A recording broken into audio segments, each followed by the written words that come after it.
ইনশাআল্লাহ। সেটা টনসিলাইটিস থেকে আবার একটু ব্যাক করি আমরা যে টনসিল আমাদের তো অলরেডি চিনি সবাই। এই যে এইটা হলো টনসিল, ভিতরে হাঁ করলে দেখা যায় এই দুইটা টনসিল। এখানে যখন ইনফ্লামেশন হয় তো এটাই টনসিলাইটিস। এই যে এটা uh, inflammation of the tonsils caused by bacterial or viral infection. Tonsils are lymphoid tissue which produce antibodies and lymphocytes. Include ওই যে বিভিন্ন টাইপের, তো এগুলো খুব একটা প্রসিডিউর খুব একটা পাই না কোশ্চেন। টনসিলেক্টমি এন্ড অ্যাডিলেক্টমি মানে টনসিল সার্জারিটা মোটামুটি পাওয়া গেছে কোশ্চেনে। তো প্রথমে আসলে palatine tonsils, paired glands located anteriorly which is usually removed in tonsillectomy. Pharyngeal tonsil by adenoids, single gland located posteriorly. Findings কি? Enlarged red tonsils, fever, sore throat, white patches of exudates on tonsillar pillars, enlarged clavicle lymph nodes, difficulty swallowing, mouth breathing, snoring, etc. Management antibiotic, usually penicillin or erythromycin. Surgery কি tonsillectomy by adenoidectomy. Nursing মানে soft or liquid diet, cool moist vaporizer, analgesic saline gargles, throat lozenge, etc. এরপর হলো tonsillectomy and অ্যাডিলেক্টমি, tonsil removal আর কি। Indications for tonsil recurrent tonsillitis, সাধারণত এটা খুব একটা কাজে দেয় না, তোমার মেডিসিন খুব একটা কাজ হয় না, লাস্টে দিয়ে তোমার টনসিলেক্টমি করতেই হয়। এয়ার রেসপিরেটরি অবস্ট্রাকশন, কুইনসিটা হলো পেরিটনসিলার অ্যাবসেস। এই যে এই যে দেখো কি পরিমাণ ফুলে কি পরিমাণ ইয়ে হয়ে যায় একদম, মানে এয়ারওয়ে, তারপরে এগুলো সব ইয়ে করে ফেলে। এই লোকটা মারা গেছিল এই ইয়েটাতে, পেরিটনসিলার অ্যাবসেসে, কুইন্সিতে। এই হলিউড অ্যাক্টর ছিলেন উনি। Indications for adenectomy, nasal obstruction due to hypertrophy of adenoid. Preoperative care, perform bleeding and clotting time. আচ্ছা, এই perform bleeding and clotting time, এইটা শুধুমাত্র যে এইখানে আছে তা কিন্তু না। যত প্রকার সার্জারি আছে, যত আই মিন মাইনর সার্জারি না, মানে এজেন্ট টনসিল বা টনসিল, তারপরে যে কোনো টমি, টমি মিন্স কিন্তু রিমুভ, টিওএমওয়াই, এই যে টিওএমওয়াই মিন্স রিমুভ কিন্তু, হ্যাঁ এটা টার্ম প্রিফিক্স এটা, হ্যাঁ সরি এটা সাফিক্স। এই টমি মিন্স রিমুভাল, রিমুভ যে কোনো প্রকার টমিতে এই ব্লিডিং এবং ক্লটিং টাইম চেক করা হয় কিন্তু, হ্যাঁ শুধু এটা না, তোমার এই যে liver renal biopsy, renal biopsy তো কিন্তু এগুলো করা হয়, মাথায় রেখো, হ্যাঁ এটা একটা বেসিক আইডিয়া যাতে একসাথে সবগুলো একত্রে কভার করা যায়, কারণ এটা সব জায়গায় এই যে লাইনটা নাই, বাট এটা বুঝে নিতে হয়। Check for any loss of tooth,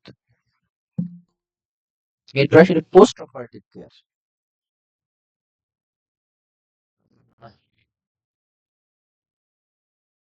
post operative কেয়ারে position on side or abdomen with pillow under the chest wall until awake and alert. Yes. দেখো, পজিশন কেন সাইড লাইং অথবা অ্যাবডোমেনের উপরে, মানে প্রন পজিশন কেন? কারণ এই যে গলার ভিতরে একটা সার্জারিটা করা হয়, এর ফলে একটা কিছু সিক্রেশন তৈরি হবে, এটা খুবই স্বাভাবিক। এন্ড এইটা যদি জমা হয়ে থাকে সুপাইনে দিয়ে রাখো, তাহলে তো জমা হয়েই থাকবে, এটা চলে যাবে লাংসে, পরে হয়ে যাবে অ্যাসপিরেশন। এই জন্য সাইড লাইং অথবা প্রনে রাখলে এই সিক্রেশনটা সহজে বের হয়ে যায়।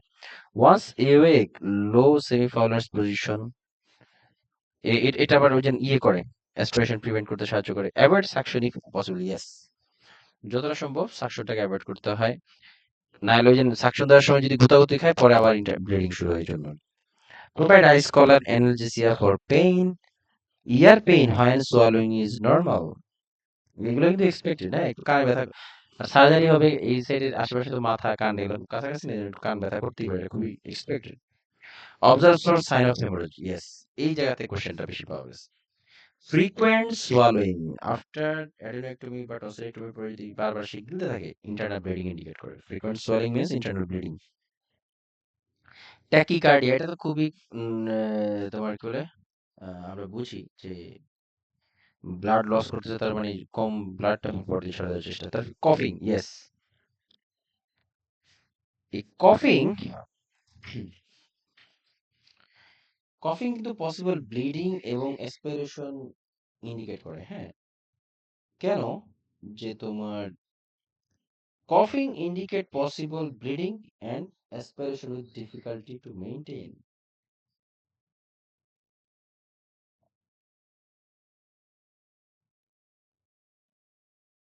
আচ্ছা, কফিং তারপরে ব্লিডিং এই জিনিসগুলা তোমার প্রথম 14 দিন পর্যন্ত সামান্য সামান্য মাইল্ড মাইল্ড ব্লিডিং থাকতে পারে, সামান্য। কিন্তু আফটার 14 ডেজ এটা যে কোনো সার্জারি বলতে পারবো না, বাট মোটামুটি 14 দিন পরে ইনফরমেশনটা লিখে আমি কোশ্চেন থেকে পাইছি তো, যে bleeding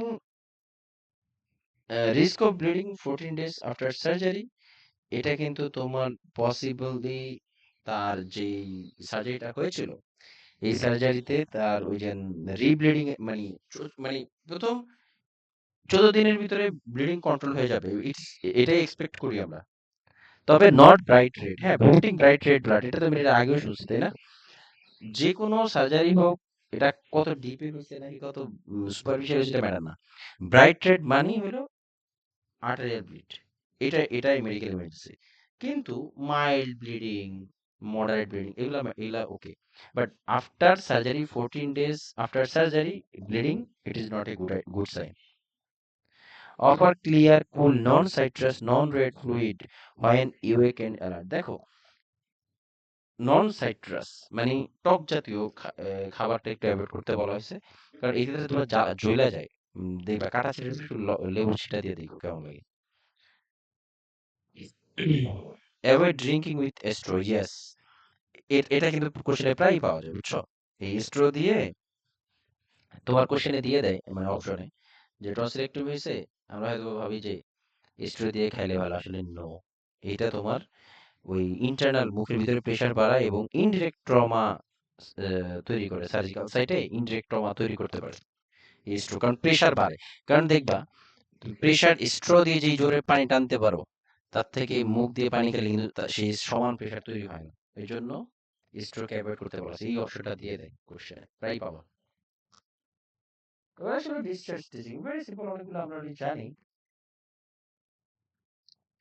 maintain adequate fluid and food intake, avoid spicy irritating foods, ওই জলে আর কি, এগুলো ইয়ে করবে।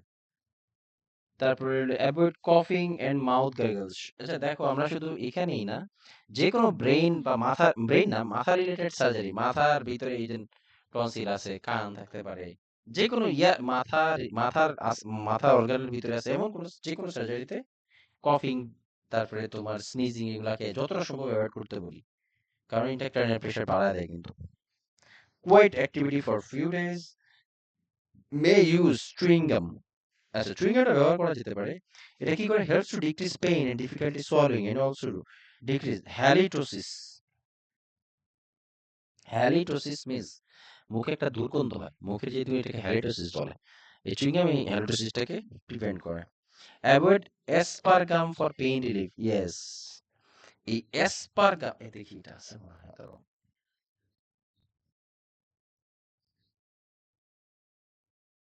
নাই না, অ্যাসপারগাম ওই এক প্রকার চুইং গাম যেটাতে তোমার অ্যান্টিকোয়াগুলেন্ট প্রপার্টিজ থাকে, ঠিক আছে? এটা মাথায় রাখো। মানে মাথায় রাখা লাগবে না, মানে জাস্ট একটু সুপারফিশিয়ালি জেনে নাও। অ্যাসপারগাম হলো এক প্রকার চুইং গাম যেটাতে তোমার অ্যাসপিরিন কন্টেইনিং প্রোডাক্ট থাকে, যে কারণে এটা অ্যাভয়েড, কারণ তোমার ক্লট হওয়াটাকে প্রিভেন্ট করে দিবে এই aspirin. May return to school in 1 to 2 days। আরেকটা জিনিস আমরা বাংলাদেশে শুনেছিলাম যে আইসক্রিম খাইতে বলে, তাই না? এটা আমরা সবাই শুনছি না? শুনছো সবাই? জি ভাইয়া। হ্যাঁ, আইসক্রিম খাইতে বলে। এটা অ্যাবসলিউটলি অ্যাভয়েড আইসক্রিম। আইসক্রিমকে অ্যাভয়েড করতে হবে কারণ এটা মিউকাস প্রোডাকশন বাড়ায় দেয় এবং রিস্ক অফ ব্লিডিংটা বাড়ায় দেয়, ইনক্লুডিং মিল্ক কন্টেনিং প্রোডাক্টস। বুঝছো? আইসক্রিমও কিন্তু অপশনে পাইছি। আইসক্রিমটাকে অ্যাভয়েড করতে বলা হয়েছে কারণ এটা মিউকাস প্রোডাকশন এবং রিস্ক অফ ব্লিডিং বাড়ায়, মুখের ভিতরে এই জিনিসটা বাড়ায় দেয়। এবার আসি হলো সিস্টিক ফিব্রোসিস। আমরা এর আগেও বলছিলাম হয়তো মুখে মুখে যে সিস্টিক ফিব্রোসিসটা আসলে কি লাংসে প্রচুর পরিমাণ থিক মিউকাস জমা, এটা মিউকোভিস্কয়েডোসিসও দেখে। মিউকাস ভিসকাস মিউকাস মানে খুবই আঠালো মিউকাস নিয়ে খায় আর কি। হ্যাঁ, এটা একটা autosomal recessive disorder, genetic genetic disorder. একটু বলতেছি মূলত মানে সিস্টিক ফিব্রোসিস বলতে এটা এক শব্দে লিখে রাখো যে থিক লাংস থিক মিউকাসে ভরে যাবে, এটা লিখে রাখো, কাজে দেবে। তাহলে অনেক জিনিস অটোমেটিক মিলায় ফেলতে পারবা। সিস্টিক ফিব্রোসিস মানেই হইলো থিক মিউকাস, লাংস থিক মিউকাসে ভরে যাবে। হ্যাঁ,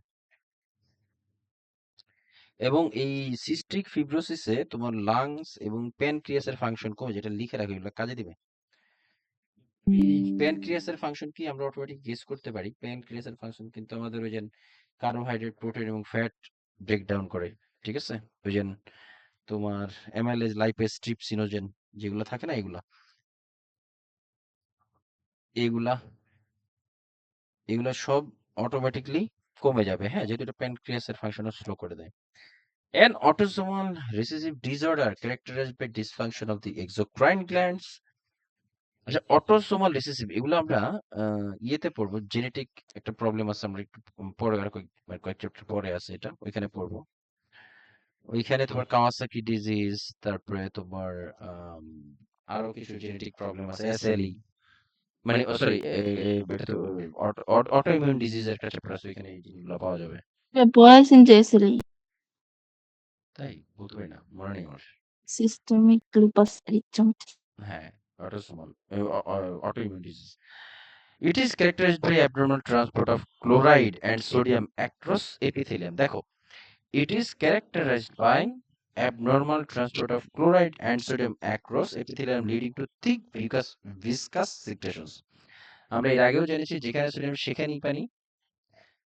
তো এটা আমাদের এপিথেলিয়াম, যেই লাংসে যে এপিথেলিয়াম ওইখানে এই অ্যাকুমুলেট করে ফেলে, যার ফলে কি প্রচুর পানি ওইখানে ধরে রাখে। মোস্ট কমন এবং ককেশিয়ানস, যারা সাদা হোয়াইটিশ, তাদের ভিতরে এটা প্রবলেম বেশি হয়। এই সিস্টিক ফিব্রোসিস থেকে ভালোই কোশ্চেন হয়, তবে এটা ইম্পর্টেন্ট টপিক। হ্যাঁ, no test to detect carriers, death occurs on average by age 37 for abnormal mucus production and lung fibrosis. Yes, এটা এত পরিমাণ হয়, এত পরিমাণ লাংসে এত পরিমাণ ফ্লুইড তৈরি হয় বা অ্যাকুমুলেট হয়, যার ফলে তোমার রেসপিরেটরি প্রবলেম 100% হবে, এটা তো বুঝতেই পারতেছো।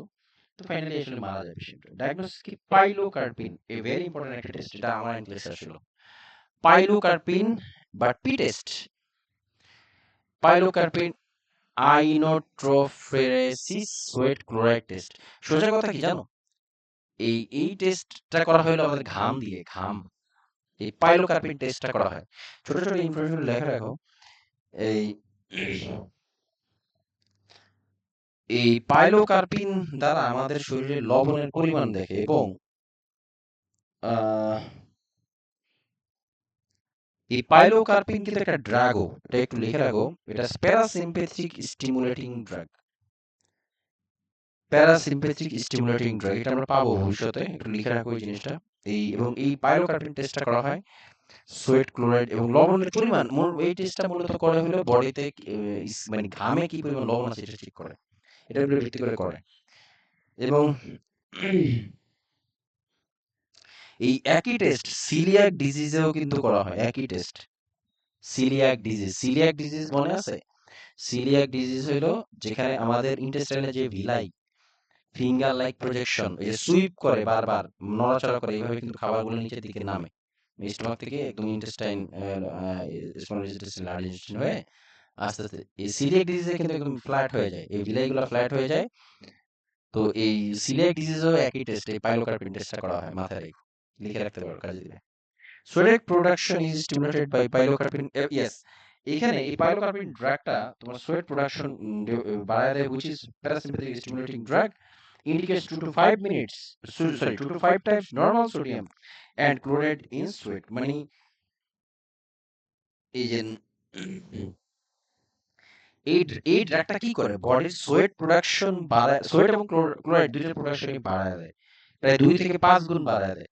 ফলে কি হবে, বডিতে তোমার এই বডির যে ইন্ট্রাভাস্কুলার যে সোডিয়াম লেভেল, এইটা কমে যায়। মানে সোডিয়াম বডিতে ইন্ট্রাভাস্কুলার সোডিয়াম লেভেল কমে যায়, কিন্তু আমাদের বডির মানে আউটার সারফেস মানে স্কিনে ঘামের ভিতরে সোডিয়াম প্রোডাকশন বাড়ায় দেয়। এবং এই কারণে জিনিস বোঝার চেষ্টা করো, এই ড্রাগের ফলে বডির এক্সট্রাভাস্কুলার বা বডিতে যে ঘাম উৎপন্ন হয়, ঘামে সোডিয়ামের পরিমাণ বাড়ায় দেয়, এটা টেস্ট।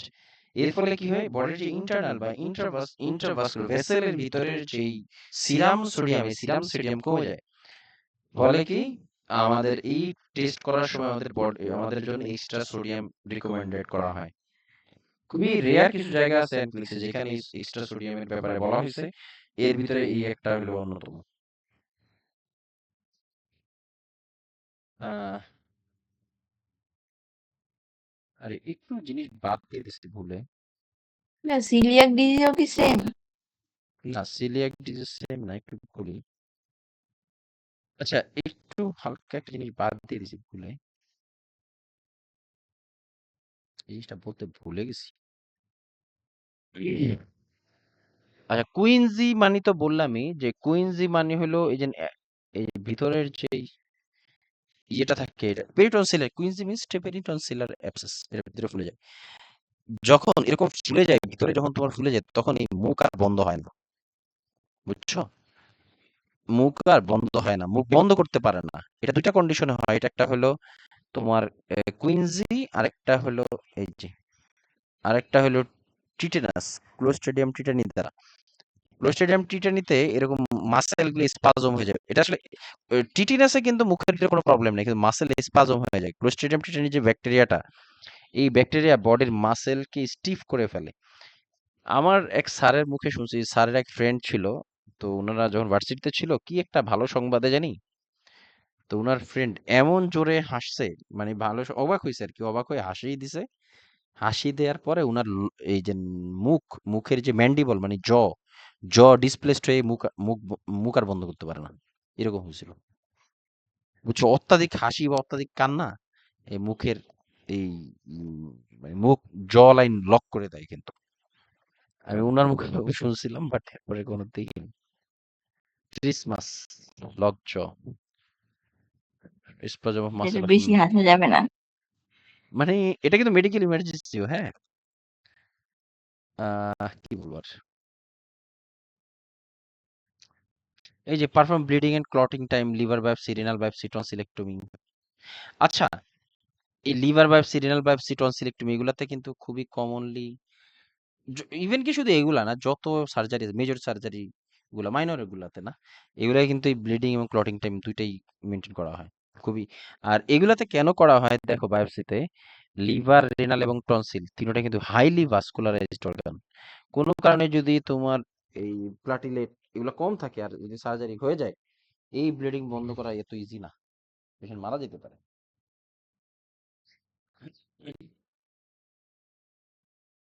ওই যে সাইড বা abdomen position, pillow under the chest, এগুলার ফলে ওই যে অ্যাসপিরেশন নিয়ে পড়ে যায়, এটা বলে ফেলছো already. Coughing after tonsillectomy may indicate possible bleeding and aspiration with difficulty to maintain airway. এই যে দেখো, no ice cream, no ice cream after tonsillectomy, সব কোশ্চেনে পাওয়া গেছে, বুঝছো? এই যে avoid straw after tonsillectomy creates localized pressure at the back of the throat with high risk of bleeding. Also, pointed objects can cause direct injury to the surgical site with risk of further bleeding. Halitosis, ওই যে তোমার মুখে দুর্গন্ধ, এটা superficial infection এট দি surgical site, এই জন্য chewing gum খেললে ভালো। এটা হলো এই আমরা এখন কিন্তু সিস্টিক ফিব্রিলিটি পড়তেছি, এটা কিন্তু অটোসোমাল রিসেসিভ ডিসঅর্ডার। বাবা মার যখন বাবা মায়ের থেকে যেটা পায়, আর অটোসোমাল ডমিনেন্ট হলো হয় বাবা নাহলে মা, যে কোনো একজনের ভিতরে একটা জেনেটিক প্রবলেম আছে, তার ইয়ের পরে তাহলে বাচ্চারা পেলে ওটা হলো ডমিনেন্ট, আর অটোসোমাল রিসেসিভ হলে অটোমেটিকলি পায় বাচ্চারা। এই যে দেখো, আচ্ছা এগুলো না বলি এখানে উঠতেই বেদাল না পারি। রিসেসিভ এর ব্যাপারে বলি, if both parents are heterozygous for the trait, মানে হলো বাবা এবং মা দুইজনেই যদি তোমার ক্যারিয়ার থাকে, আই মিন দুইজনের ভিতরেই যদি এই রোগটা থাকে, নিচের রোগগুলা যদি থাকে, তো বাচ্চাদের তাদের প্রথম বেবির 25% চান্স আছে হওয়ার, সেকেন্ড বেবির 50%, পরের বেবির 25% চান্স আছে। এটা আমরা বলবো, এখানে বেশি খুব একটা জোর দিতে চাইতেছি না।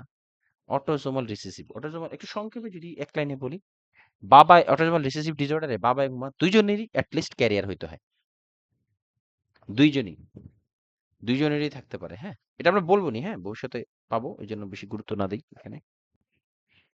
আর সেক্স লিঙ্ক ডিসঅর্ডার, এই যে হেমোফাইলিয়া এ বি, যে অনেকগুলো আছে। এই যে 60, এই যে দেখো বিষয়টা কি, সিস্টিক ফিব্রোসিস, থিক মিউকাস একদম ভরে যাবে lungs, obstruction of pancreatic ducts, মানে এই অত্যাধিক থিক মিউকাসের কারণে প্যানক্রিয়াস, শুধুমাত্র লাংসেই যে মানে সিক্রেশনটা বাড়ায় দেয় তা কিন্তু না, ইনক্লুডিং আমাদের যে প্যানক্রিয়াস, এইটাও তোমার খুব থিক মিউকাসে, মিউকাস তো না, মানে যেই এই প্যানক্রিয়াটিক এনজাইম যেটা, এই মানে অ্যামাইলেজ লাইপেজ ট্রিপসিনোজেন, এগুলো এত বেশি ঘন হয়ে যায় যে ওই টিউব দিয়ে বের হতে চায় না, এই জন্য অবস্ট্রাক্টেড হয়ে যায় প্যানক্রিয়াস। এই যে এগুলো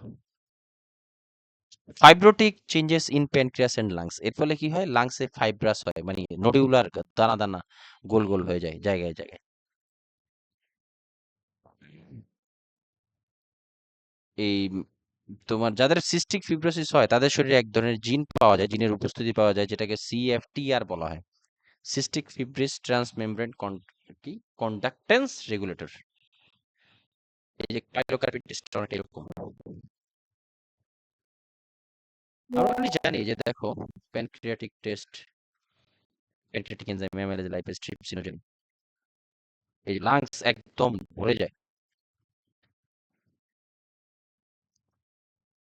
আচ্ছা, এবার আমরা একটু, ফ্লুইড আর পাস, হ্যাঁ কি, ফ্লুইড দিয়ে না পাস দিয়ে। না মানে পাজ না, কোনো পাজ হয় না, এটা হলো তোমার মানে বডির ভিতরে লাংসের ভিতরে যেই মানে ইয়ে থাকে, মানে মিউকাসটা থাকে লাংস, তোমার এই মিউকাস গুলা অনেক আরো বেশি, সাধারণত আমাদের সবাই ভিতরেই কিন্তু একটু পানি পানি থাকবে, লাংসটা নাহলে ড্রাই হয়ে গেলে কিভাবে এটা কন্ট্রাকশন হয়, ওই পানিটা মানে সোজা কথা ট্রিপস, সিস্টিক ফিব্রোসিস মানেই হলো মনে করে একটা লাংস পানির ভিতরে ডুবায় রাখছে, এত পরিমাণ আহ মানে ফ্লুইড বা মিউকাস প্রোডাকশন হয় লাংসে, ইনক্লুডিং প্যানক্রিয়াসে থিক হয়ে যায়, যার ফলে প্যানক্রিয়াসিক ডাক্ট বন্ধ হয়ে যায়। আচ্ছা, sweat production is stimulated by pilocarpine, pilocarpine তো বললাম একটা ড্রাগ, প্যারাসিম্পেথেটিক স্টিমুলেশন ড্রাগ, যেটা আমাদের শরীরের যে সোডিয়াম পটাশ এটা 2 থেকে 5 গুণ বাড়ায় দেয়। এইভাবে টেস্টটা করা হয় মূলত। এবং ফিকাল ফ্যাট স্টাডি, ইয়েস, দেখো এই জায়গাটায় আমি একটু বুঝতে চাই, এটা আমি না বলে দেখি তোমাদের মাথায় কিভাবে আসে।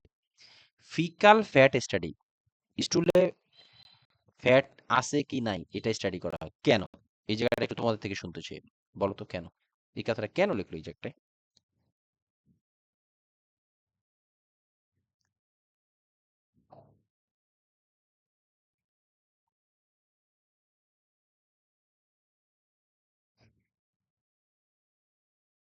কেন স্টুলে ফ্যাটটা চেক করা হয়, ফ্যাটের পরিমাণ আছে কি না এটা চেক করা হয় কেন, কোনো আইডিয়া আছে যে কেউ, একটা হিন্টস দেই, ফ্যাটটা আসে কিন্তু প্যানক্রিয়াস থেকে,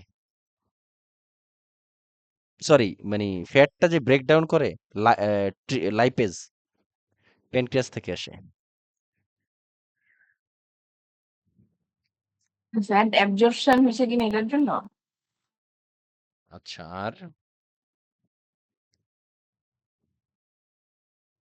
দেখো আমাদের প্যানক্রিয়াস থেকে অ্যামাইলেজ লাইপেজ ট্রিপসিনোজেন, তাই না, এই যে অ্যামাইলেজ লাইপেজ ট্রিপসিনোজেন এগুলো সিক্রেশন হয় প্যানক্রিয়াস থেকে। প্যানক্রিয়াসের ডাকটা এত বেশি ঠিক মিউকাসে ভরে যায়, এই যে প্যানক্রিয়াস, এই যে প্যানক্রিয়াস, হ্যাঁ, এখানে ডাকটা এই যে যে টিউব আছে না, টিউব দিয়ে বের হতে পারে না, এত বেশি ফ্লুইড এত ঠিক ফ্লুইডে ভরে যায়।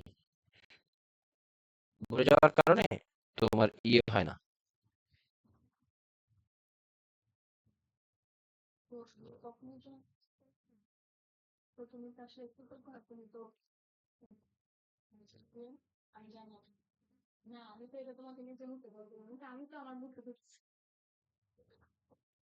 আচ্ছা, তো এই যে অ্যামাইলেজ লাইপেজ এবং ট্রিপসিনোজেন এরা এত বেশি ঠিক হয়ে যায় যার কারণে বের হতে পারে না প্যানক্রিয়াস থেকে, যার ফলে কি হয়, তাহলে কি আমাদের স্টুলে আম, কি বলে, আমাদের স্টুলে ফ্যাট কি আমরা যে ফ্যাট জাতীয় খাবার খাই এগুলা কি ব্রেকডাউন হবে ঠিক মতো? অ্যামাইলেজ লাইপ সরি ফ্যাট, কার্বোহাইড্রেট, প্রোটিন এগুলা কি ঠিক মতো ব্রেকডাউন হয়ে আমাদের বডি মানে বডি অ্যাবজর্পশন করতে পারবে কি মনে হয়?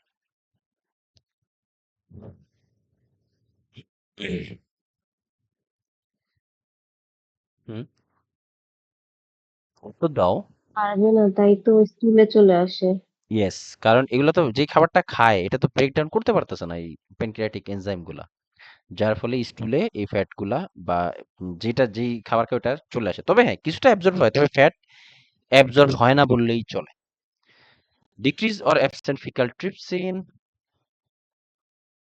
এবার আসি হইলো এই ইয়ের ফলে কোন কোন অর্গান এফেক্টেড হয় দেখিনি, স্লাইড বাকি হয়ে গেলে যেমন।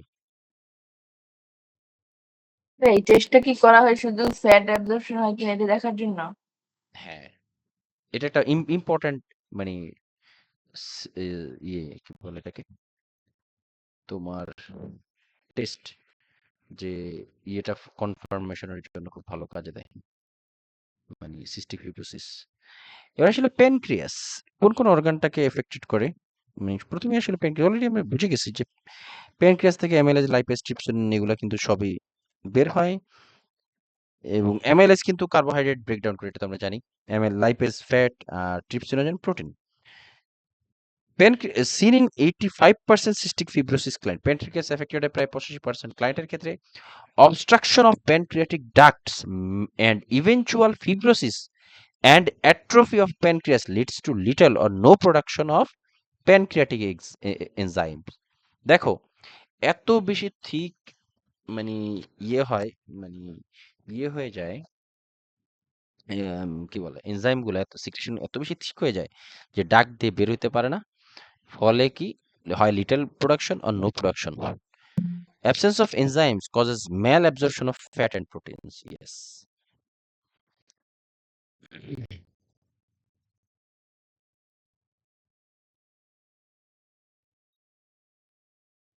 Absence of enzymes causes malabsorption of fat and proteins, especially fat and proteins. I repeat, বিশেষ করে ফ্যাট, বিশেষ করে ফ্যাটটা বেশি অ্যাবজর্ব হয় না বললেই চলে।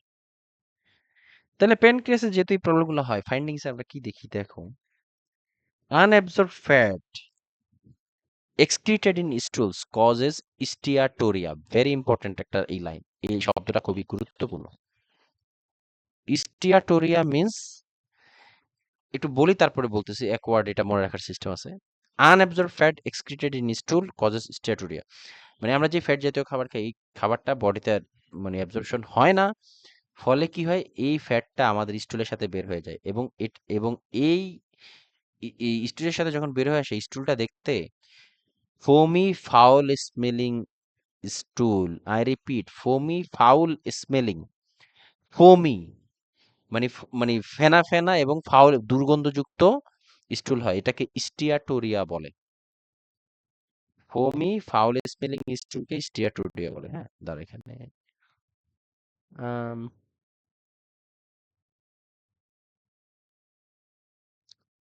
না, আচ্ছা এটা নাই।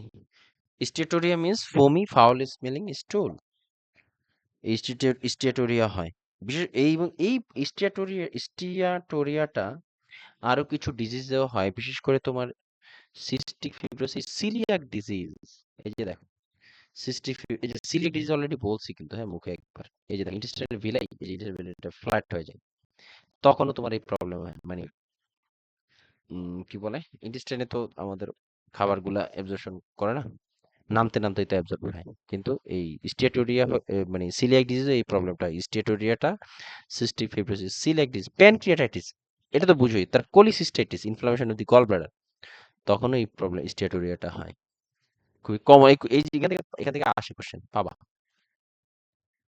সিলিয়াক ডিজিজ কি, এটা তো বললাম আমি।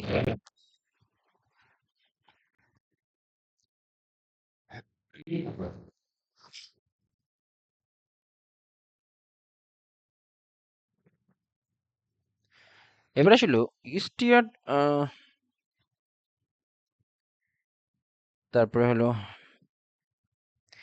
স্টিয়াটোরিয়া may lead to rectal prolapse, মানে স্টিটোরিয়ার কারণে মানে রেকটালটা বের হয়ে আসতে, মানে বের হয়ে আসার চেষ্টা করে, মানে রেকটামটা বাইরের দিকে বের হয়ে আসে। Newborns may present with meconium ileus, yes. যদি নিউবর্নের, মানে ফিটাস থাকা অবস্থায় যদি সিলেক ডিজিজ হয়ে থাকে, তাহলে meconium stuck in ileum due to lack of enzymes. আর কমন সেন্স দেখো, তারপরে বলতেছি একটু, ইন্টেস্টাইনাল অবস্ট্রাকশন হয়ে যেতে পারে, atrophy of extremities and buttocks and protruding abdomen.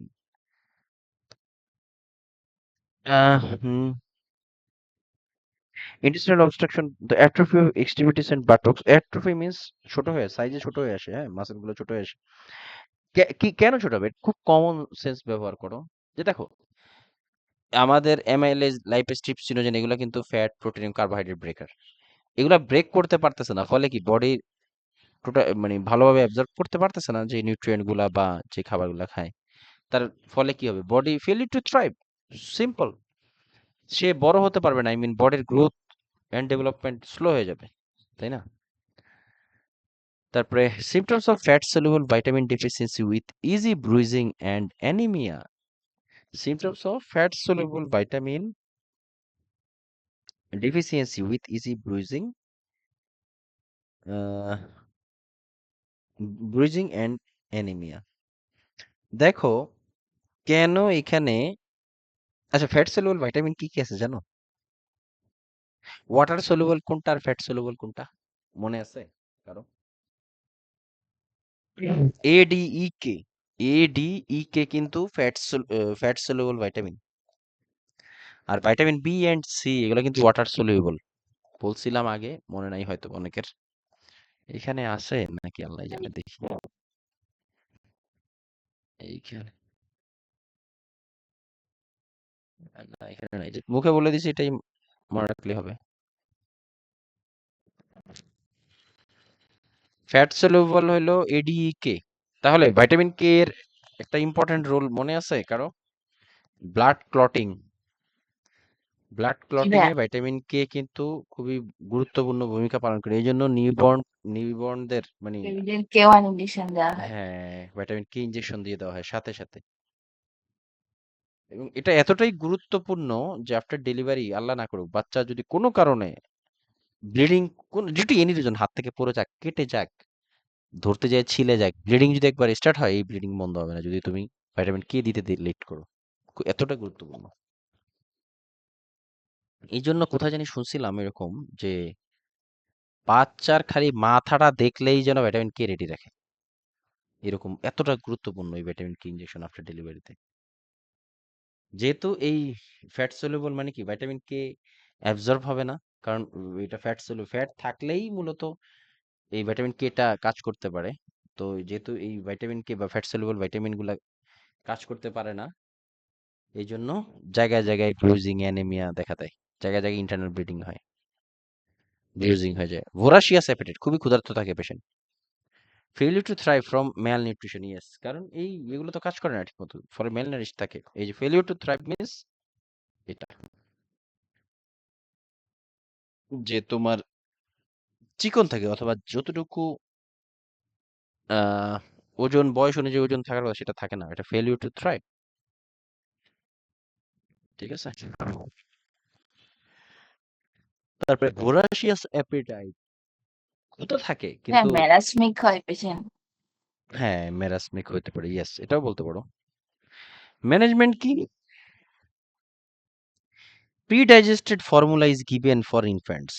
All মানে ওই যে টিপিএন টাইপের, মানে অলরেডি ডাইজেস্ট করা থাকবে এই ধরনের খাবার দেওয়া হয়। High calorie, high protein, unrestricted fat diet, yes, মানে যত পারা যায় ফ্যাট জাতীয় খাবার খাওয়া যেতে পারে। হাই ক্যালোরি এবং হাই প্রোটিন ডায়েট এটা কিন্তু তোমার গ্রোথ, বাচ্চার গ্রোথের জন্য দেয়। আর এটা হলো যে ফ্যাট তো থাকে না, বাচ্চাদের কিন্তু বাচ্চাদের টেম্পারেচার মেনটেন করে, ফ্যাট ফ্যাট মেনটেন করে, হ্যাঁ। Avoid sorry administrate pancreatic enzyme with each meals like এই যে প্যানক্রিয়াস, তারপরে এইগুলা যে এটা হলো may be mixed with apple sauce to mask the unpleasing taste. এটাও আমি কোশ্চেনে পাইছি, অনেকবার পাইছি। এই প্যানক্রিয়াটিক যে এনজাইমটা থাকে এটা টেস্টটা খুবই বাজে, এই জন্য অ্যাপল সসের সাথে মানে একটা কিছুর সাথে মিশিয়ে তারপরে খাওয়ানো হয়। এবং এটা খাবারের আগে দিলে ভালো হয় কেন বলো তো? এই কমন সেন্সটা ব্যবহার করো, কম দিন হয়নি, এটা আমি তোমাদের থেকে শুনতে চাই।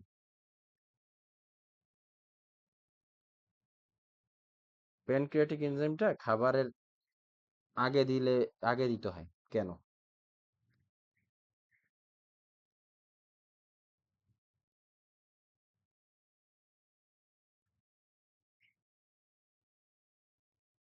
একটু মাথা খাটাও, যে কেউ বলতে পারো।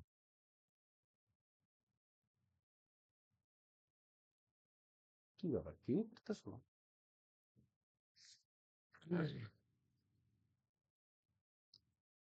খাবার যদি খেয়ে ফেলো, এই খাবারটা যখন তোমার স্টোমাক ক্রস করে চলে যাবে, তখন খাবার স্মল ইন্টেস্টাইনে থাকলে এই প্যানক্রিয়াটিক এনজাইমটা সিক্রেশন করবে, তাই না? কারণ খাবার ইন্টেস্টাইন ক্রস করে যদি চলেই যায়, তাহলে তুমি এই এই এনজাইম, এই প্যানক্রিয়াটিক এনজাইম দিয়ে লাভটা হলো কি? এই জন্য খাবার খাওয়ার আগে স- এই এনজাইম, এই প্যানক্রিয়াটিক এনজাইম যে ড্রাগ আছে এটা খেয়ে ফেলতে হয়। তাইলে খাবার যাইতে যেতে ওটা কাজ শুরু করতে পারে। এটা তো সেন্স। এমটি স্টোমাকে। হ্যাঁ।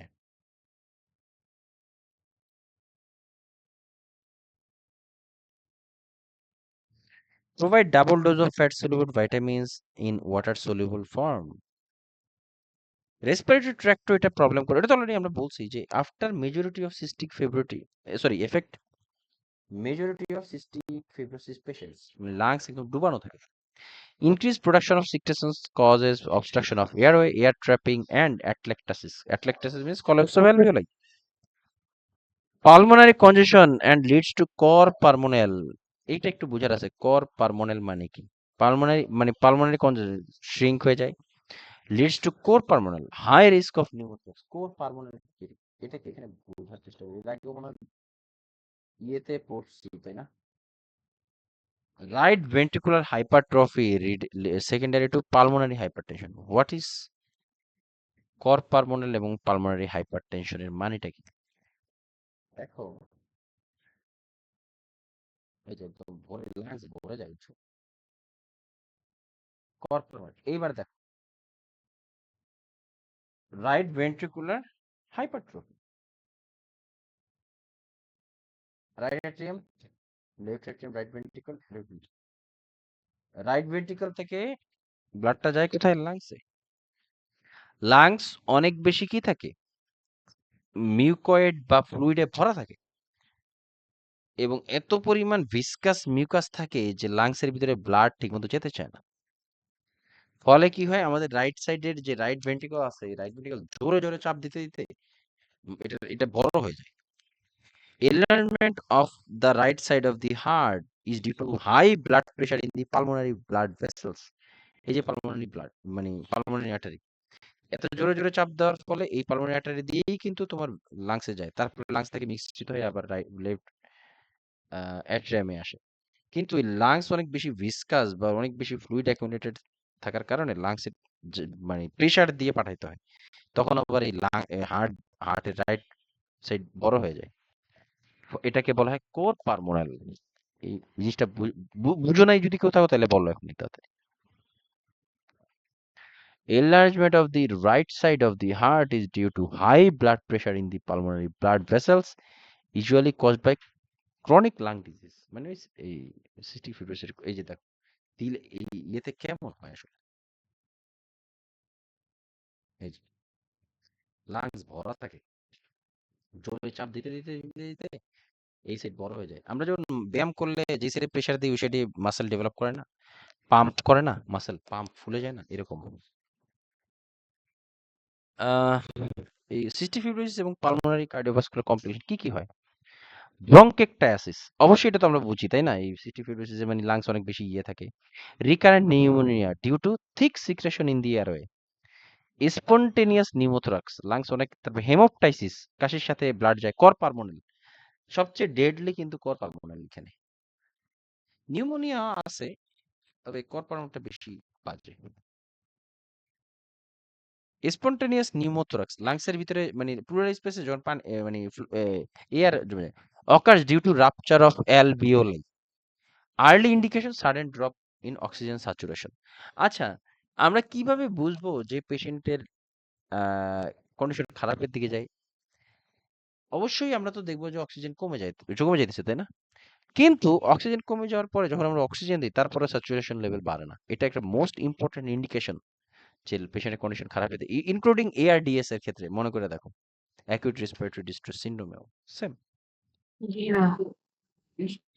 তুমি ইয়ে দিতেছো, অক্সিজেন দিতেছো, বাট পেশেন্টের অক্সিজেন বাড়তেছে না, মানে মেজর ইন্ডিকেশন যে পেশেন্ট ইজ ডিটোরিয়েটিং। হেমোপটাইসিস এ দেখো, এটা একটু সেন্স খাটাও, এতদিন তো এই জিনিসগুলো ধরার কথা। অ্যালভিওলার ওই যে এখানে আমাদের যে ক্যাপিলারি সার্কুলেশন এগুলো ছিঁড়ে যায়, এই জন্য কাশির সাথে কাশি দিলে ওই ইয়েটা চলে আসে, এই ব্লিডিং সহ কাশি চলে আসে। আচ্ছা, যদি পিঙ্ক ফ্রথি স্পুটাম হয় তাহলে কি ইন্ডিকেট করতে পারে? পালমোনারি এম্বোলাই। বুঝি নাই, বুঝি নাই কি সাদিয়া, আবার বলো। পালমোনারি এম্বোলাই। জি, যদি পিঙ্ক ফ্রথি স্পুটাম থাকে, ভেরি ইম্পর্টেন্ট, হ্যাঁ, পালমোনারি ইমিউনিটি।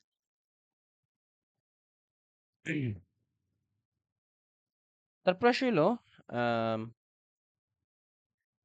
কর্পারমেন্ট, তো বললাম কর্পারমেন্টটা তাহলে কি? কর্পারমেন্টটা হলো যে আমাদের লাংসে অনেক বেশি ফ্লুইড বা লাংস অনেক বেশি থিক মিউকাসে ভরে যাওয়ার কারণে আমাদের রাইট ভেন্ট্রিকল থেকে যেহেতু ব্লাডটা সাপ্লাই দিয়ে লাংসে নিয়ে যায়, অত্যাধিক বারবার প্রেসারাইজড ওয়েতে বারবার জোরে জোরে চাপ দিতে দিতে আমাদের রাইট ভেন্ট্রিকল বড় হয়ে যায়, এটাকে হলো কোর পালমোনাল বলে।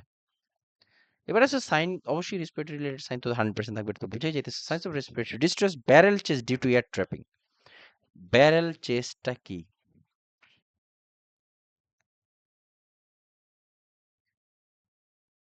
বলো তো? ব্যারেল চেস্ট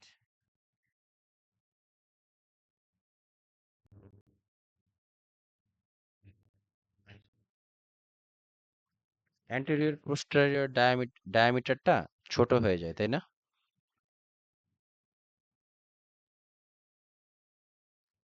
জি ভাই, অ্যান্টেরিয়র বাড়বে পোস্টেরিয়র তো ভাই, ডায়ামিটার। ছোট হয়ে যাবে তাই তো? বাড়বে, ছোট কেন হবে? ছোট হবে না, অবশ্যই বাড়বে, এই জিনিসটা কয়েকদিন আগে পড়াইছি। এক্সপ্যান্ড করবে। হ্যাঁ, কেন এটা কারণ লাংস এত বেশি থিক মিউকাসে ভরা, অ্যালভিওলার ভিতরে যা ঢুকছে তাই বের হইতে পারে না, যে কারণেই তো তোমার এই যে সায়ানোসিস, ক্লাবিং অফ ডিজিট, এগুলো একটু পরেই দেখতে পারবো, এগুলো এই কারণেই তো হয়। উম, মানে এয়ার ট্র্যাপ হয়ে ভিতরে আটকে যায় এবং কন্টিনিউয়াসলি এরকম হইতে হইতে ডায়ামিটার, ইন্টারপোস্টেরিয়র ডায়ামিটার বড় হয়ে যায়। ক্লাবিং অফ ডিজিটস, এটা সায়ানোসিস, মানে অক্সিজেন কম থাকলে এটা হয়। ওই যে- ওই জন্য বলছি, সাধারণত তোমার এটা হলো আমাদের নর্মাল, সরি, এটা হলো নর্মাল, আর ক্লাবিং হলে এরকম হবে, 180 ডিগ্রি হয়ে যাবে।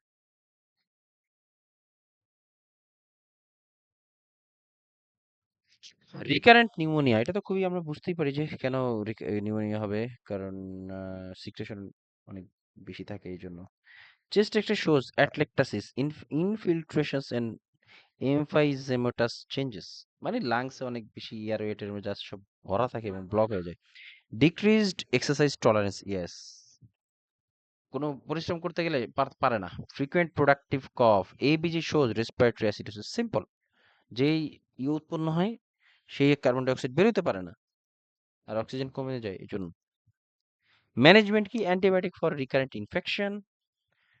তারপরে পালমোজাইম, এটা একটা এনজাইম কিন্তু, হ্যাঁ, এটা আমাদের রেসপিরেটরিতে যে মিউকাসটা থাকে এগুলা ঠিক থাকে, তো এই পালমোজাইম এটা একটা এনজাইম যেটা তোমার এই থিক মিউকাসকে থিন করে পাতলা করে দেয়, বের করতে সাহায্য করে। দেখি তারা কোনো বাকি রাখছে কিনা। এই যে পালমোজাইম, এই মিউকোলাইটিক মানে মিউকাসকে ভেঙে দেয় enzyme which helps to reduce frequent lung infection. তারপরে দেখো এক্সপেক্টোরেন্টস, যারা কফ বের করে আনে। এক্সপেক্টোরেন্টস মিন্স যেসব ড্রাগ কফ বের করে আনে। আচ্ছা, আমরা কি কফ সাপ্রেসেন্ট দিতে পারি এখানে, কি মনে হয়? ও, এখানে তো আছেই, অ্যাভয়েড কফ সাপ্রেসেন্ট এন্ড অ্যান্টিহিস্টামিনস। এই লাইনটা একটু আমার বুঝায় বলো তো কেন, কে বলতে পারবে? এখানে তো কফ বেশি থাকে, এখন সাপ্রেস করলে তো ওইটার ভিতরে আটকায় থাকবে, কফটা তো বের করা লাগবে। Yes, very good.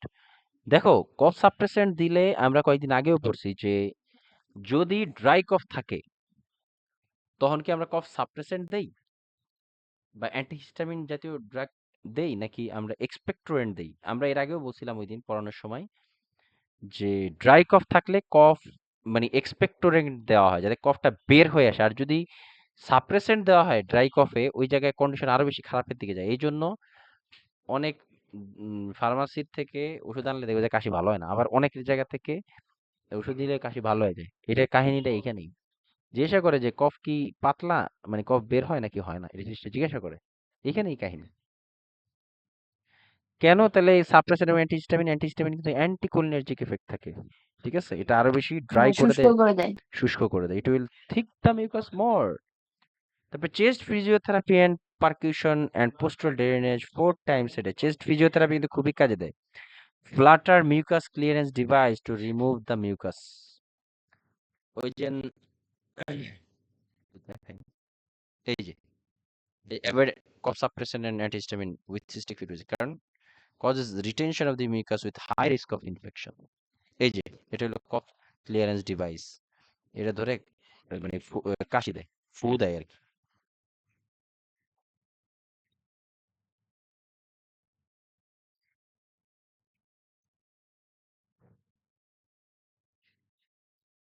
তারপর হলো দা কি থাইরাপি ভেস্ট, ভেস্ট এই যেটা, এটা যে এগুলা আমারই আমারই খুব একটা কিছু না। তারপরে হাফ কফিং। আচ্ছা, হাফ কফিংটা কি মনে আছে কারো, এটা কি? হাফ কফিং টেকনিকটা দেখতে বলছিলাম, দেখছিলা কেউ?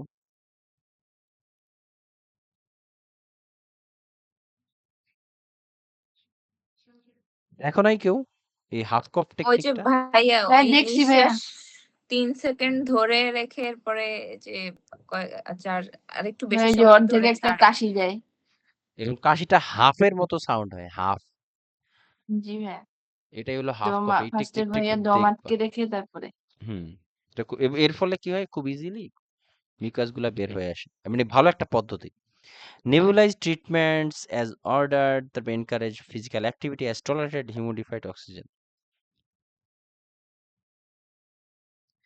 এবং আহ, এবং এখানে একটা লেখা টোব্রামাইসিন, এই টোব্রামাইসিন কিন্তু ব্যবহার হয় ইনহেলেশনে, ব্যবহার করা হয় এই সিস্টিক মানে সিক্রেশন বা ইনফ্লামেশন গুলো একটু কমানোর ক্ষেত্রে টোব্রামাইসিন।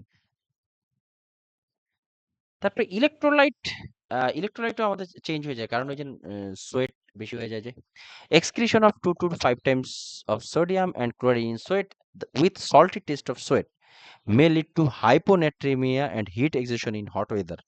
এই জন্য এই ধরনের পেশেন্টরা গরমের সময় যাতে না খেলে এটা না খেলে ইনক্রিজ করা হয়। ম্যানেজমেন্ট, আচ্ছা আরো কিছু কন্ডিশনে হাই সোডিয়াম, আচ্ছা পরে বলছি। Add salt to all meals specially in hot weather. কারণ এই ধরনের পেশেন্টদের লবণ শরীরের লবণ কমে যায়। সল্টি স্ন্যাক্স, পটেটো চিপস এর প্রিটজেলস। আচ্ছা, খুব অল্প কিছু কন্ডিশন পাইছি এনক্লেক্সিস যেগুলোতে তোমার হাই সোডিয়াম ইন্ডিকেট করা হয়, এই যে হাফ কাপ টেকনিক। ঠিক আছে, sit upright, breathe 3 times, bend arms, raise elbows and hold breath, exhale forcefully. যখনই এক্সেলটা ফোর্সফুলি করা হয় তখন হাফ হাফ সাউন্ডটা করতে হয়। হ্যাঁ, এই যে এটা আমরা এনক্লেক্সে খুবই কম কিছু কন্ডিশন পাইছি যেখানে তোমার এক্সট্রা সোডিয়াম ইন্ডিকেট করা হয়। এই প্রথমেই আসলে cystic fibrosis, Addison's disease, endocrinology, SIADH, syndrome of inappropriate antidiuretic hormone। SIADH এ যদি তুমি না জানো এই সোডিয়াম কমে যায়, এর ফলে একটা প্রবলেম হয়, বডি ডাইলুশনাল হাইপোনেট্রিমিয়া হয়। SIADH এই ইনফরমেশন যদি না জানো তাহলে 100% ফেল নির্ধারিত উইথ লিথিয়াম। কিন্তু লিথিয়াম ড্রাগের ক্ষেত্রে, হ্যাঁ, ম্যানিক ড্রাগ, বিশেষ করে ম্যানিয়াতে adequate sodium, not extra sodium. Adequate, এই শব্দ লাইনটা খুবই গুরুত্বপূর্ণ শব্দটা। Adequate sodium, not extra sodium, important.